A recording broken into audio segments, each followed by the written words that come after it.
I used to believe that silence was a form of peace. Something gentle, something noble. I grew up in a home where women held their emotions like water in a calabash, careful never to spill, even when the container trembled in their hands. My mother used to say, "A quiet woman lives long." I don't know if I still believe that. My name is Adiz, everyone calls me Ada. I am 31 years old, married for 4 years to my husband, Ike. I always imagined that by now, my life would resemble the pictures we take for family Christmas cards. Matching outfits. Smiling faces. Laughter that comes from a place of ease. To be fair, God did bless us with something perfect, twins. A boy and a girl. The day they were born, I thought nothing, absolutely nothing, could ruin the joy I felt. Not even Ike's growing coldness, not even the arguments we had swept under the rug, not even the little signs women observe but pretend not to see. They say becoming a mother changes you.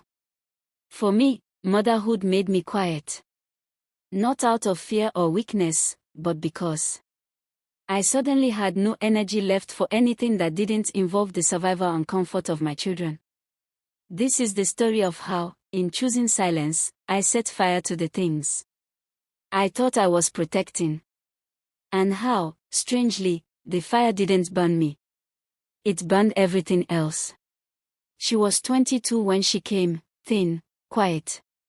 Polite in that overly cautious way people who come from hardship often are. Her name was Chika. She told me she wanted to finish school. Her dream was to be a nurse someday. I hired her because I needed help with the twins, and because her story touched me.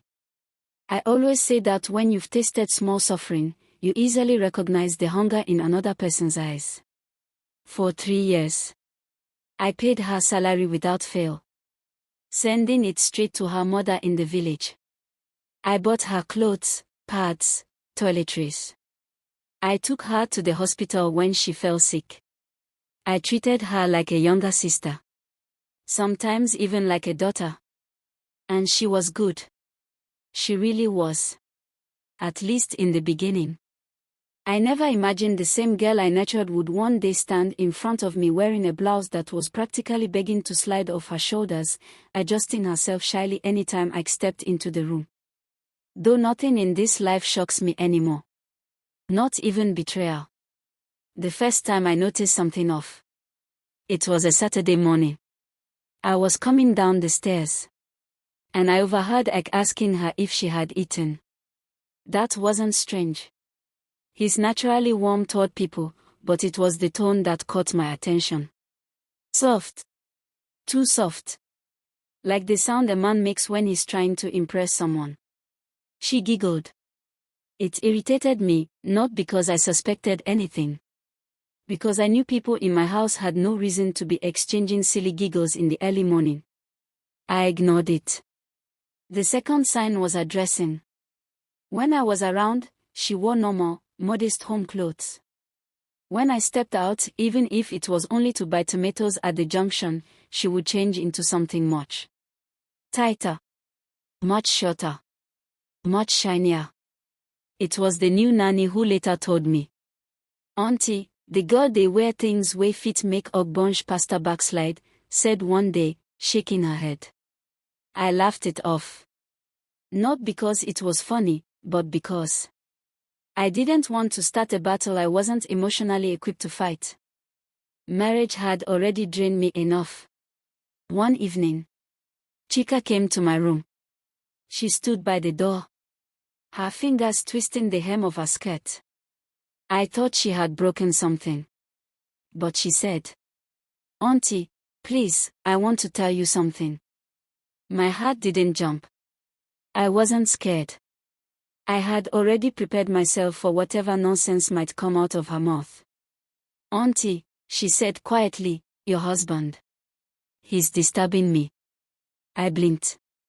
"Disturbing you how?" She looked down. He wants to sleep with me." I sighed. "Has he touched you?" She shook her head. "No. But he is trying." And he is promising me things. That was when I knew the matter had already passed the proposal stage. Men don't promise things unless they believe they already have hope. But what shocked her, truly shocked her, was my reaction. Oh, I said. Not anger. Not tears. Just a simple acknowledgement. Because by then, emotionally, I was already done with Ike. She waited for me to cry or shout or threaten. She wanted drama. I simply thanked her for telling me and told her to go and sleep. My calmness scared her. It scared him too. Because both of them expected war, and I chose quiet. You see, when people think you don't care, they start acting like criminals who realize the police are not coming. They become bold. They became bolder. Soon, they were no longer hiding. They were no longer pretending. I could come home and speak to her with a familiarity that grated my nerves. She would walk past him slowly, as if she was timing her steps to the rhythm of seduction. Sometimes she would accidentally drop something near him and bend slowly to pick it up. It was disgusting. Not because of jealousy, no. Because it was unnecessary. I had never stopped Ike from being with the kind of woman he clearly preferred. If he had come to me someday and said, Ada, I want freedom, I would have signed the divorce papers with the same calmness. I used to sign a delivery receipt. But cheating felt like a childish game. Unnecessary destruction. A useless betrayal. I kept doing it. She kept doing it. And I kept ignoring it. My silence became the wall they couldn't climb or break. I woke up one morning and realized I was tired. Tired of being the chef of a home where no one appreciated anything. Tired of cooking for a man who ate my food while planning his secret life with another woman. Tired of being responsible for everyone except myself. So I stopped. No announcement. No explanation. I told Chika, from today, you will cook. Only for your Olga. Don't cook for me. The way her eyes widened, oh, priceless. She looked like someone who had just been handed the keys to a kingdom. She wasn't ready to rule. Ike refused the food the first day. He stared at it as if it was poisoned. The second day, he refused again. The third day, he complained loudly that the house was losing structure. I ignored him, as usual.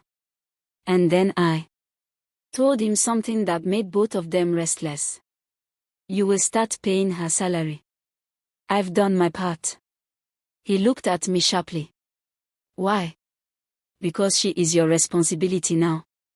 I said. It's only fair. That was when he realized that I truly didn't give a damn. He panicked. She panicked. Their fake love started shaking like a breeze was blowing it. I didn't fire her. I had no reason to. She wasn't the first maid to sleep with her madam's husband, and sadly, she won't be the last. Instead, I hired a part-time nanny who only stayed when I was at work. Chika didn't like it. I didn't like it. But I didn't care. One evening, when I got home from work, the new nanny rushed to me. Auntie Ada, something happened. My heart didn't even beat fast. I was too used to disappointment. She told me Ike and Chika had a massive fight. So bad that he injured her. She called her cousin, a police officer. They arrested Ike. For 4 days, he sat in a cell. No bail, because they needed a guarantor. He called me. Begged me. Told me to come and sign for his release. I told him yes. Then I forgot. On purpose. When I finally told his family, their outrage filled the air like smoke. How can you leave your husband in police custody? Are you not ashamed? You want to disgrace us. I just shrugged. He put himself there. This is where things get interesting. Where loyalties shift. Where a woman who has endured too much finally realizes the power of not fighting. Where a cheating man sees what it feels like to fall into a pit he dug by himself. Where a house help becomes an unexpected enemy. And where I, Ada, decide whether to be the good wife or the woman who finally puts herself first. When people say marriage is hard, they don't mention the part where you wake up one day and realize you've slowly fallen out of love without noticing. Like a wound that healed itself quietly while you were busy tending to small children and small disappointments. That was me. By the time Ike was arrested, whatever love I had for him had died long before. I was simply functioning. A wife on paper. A mother in reality. A woman drifting. But his arrest shocked me not because he was in trouble, but because it showed just how far things had decayed. The man I once prayed for, the man I once fasted for, was now calling me from a police cell begging. Ada, please. Help me. But help him for what, exactly? Help him escape consequences. Help him continue treating me as a placeholder. Help him defend an affair he didn't even bother hiding. No help must be earned. His family gathered in his elder sister's house. I went because I respect people, not because I owed anyone anything. The room was hot with agitation. Ada, why didn't you bail your husband? He is your head. You embarrassed this family. I sat calmly. If a woman reports a man for beating her, is she wrong to seek protection? I asked. His sister frowned. But you know that girl is useless. Still, I replied. Your brother hit her. And he hit her because of the same relationship you all pretended not to notice. The room fell silent. Finally, his mother spoke. My daughter, forgive Ike. Help him. You are a good wife. I smiled faintly. A good wife is not a slave. They didn't know what to do with that sentence. Nigerians don't know what to do with a woman who refuses to cry, refuses to fight, and refuses to be manipulated. I told them the truth. I will not stand in the way of the law. Whatever happens, let it happen. And I left. When Ike was released on his brother's guarantee, he came home looking smaller. Not physically, but spiritually. Like the arrogance had leaked out of him. He sat opposite me. Ada, I'm sorry. I didn't respond. I messed up. I know. Please don't let that girl win. Don't let her destroy what we built. What we built. That phrase irritated me more than the cheating. Because for 4 years, I carried our home on my back. Emotionally. Financially. Mentally. He contributed the bare minimum. Then took his energy elsewhere. I looked at him and asked quietly. Why do you want me involved now? He swallowed. Because you are my wife. And she was your girlfriend. I said. You didn't think of me then. He shut his eyes briefly. Ada, please. Don't abandon me. I almost laughed. Ike, I didn't abandon you. You walked away long before all this. He stared at me like he was seeing me for the first time. The truth scared him more than the police cell. The court process started. The girl pressed charges for assault, rape. And whether she was foolish, malicious, vengeful, or simply fed. That is not my concern. My priority was my twins. My peace. My sanity. I didn't attend the first hearing. His family called shouting. I blocked them. The second hearing came. He asked again. Ada, will you come with me? I looked at him with pity. No. Ike. He blinked rapidly. Like someone trying not to cry. You're really done with me? I nodded once. Yes. I am. There were no insults. No screaming. No drama. Just truth. And truth is heavy enough. People expect women to sacrifice until there is nothing left of them. But I chose myself. I paid a lawyer, not for him, but for me. To start separation proceedings. Not divorce yet. Not because of fear. But because I wanted time to decide the best future for my twins.